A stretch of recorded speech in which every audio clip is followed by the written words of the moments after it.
স্বাস্থ্যহানির এই অতীত কাহিনী কার্বোভেজের একটি বিশিষ্ট পরিচয়।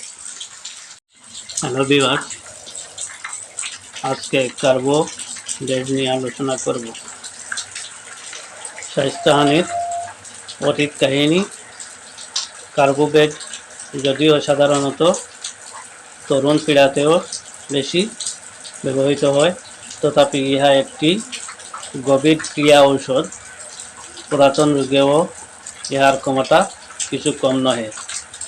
বিশেষত কোনো তরুণ রোগের পর রোগী যখন তাহার পূর্ব স্বাস্থ্য ফিরাইয়া পায় না বা স্বাভাবিক অবস্থায় পৌঁছাইতে বিলম্ব হয়, যেমন ধরুন নিউমোনিয়ার পর হইতে সামান্য ঠান্ডা লাগিলেই সর্দি কাশি, টাইফয়েড জ্বরের পর হইতে আহারের সমস্যা, গোলযোগ ঘটিলেই অম্ল বা অজীর্ণ, হাম বা বসন্তের পর হইতে কানের মধ্যে পুজ দেখা দিলে, কিংবা প্রসব বা গর্ভস্রাবের পর হইতে রক্তস্রাবের প্রবণতা বা জরায়ুর শিথিলতা প্রকাশ পাইলে একবার কার্বোভেজের কথা মনে করা উচিত।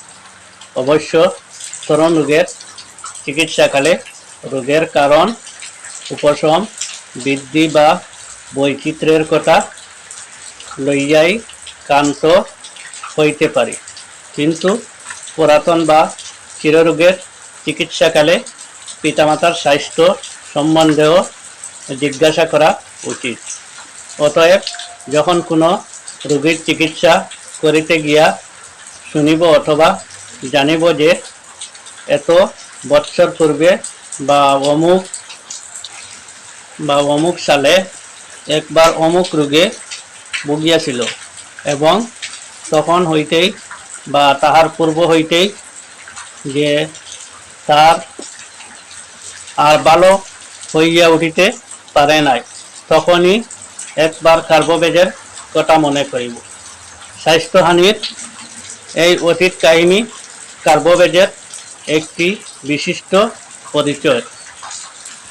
যে দিনের পর দিন ঘুরপাক দ্রব্য ভোজন করিয়া পরিপাক শক্তিকে বিপন্ন করিয়া ফেলিয়াছে এবং বর্তমানে সামান্য কিছু খাইলেই পেট বায়ুতে পূর্ণ হইয়া উঠে, পেটের মধ্যে জ্বালা করিতে থাকে এবং যে সকল যন্ত্রণার কারণ বা কেন্দ্র হিসাবে পাকস্থলী নির্দেশ করিতে থাকে, তাহার পক্ষে ঔষধটি বেশ উপকারে আসে।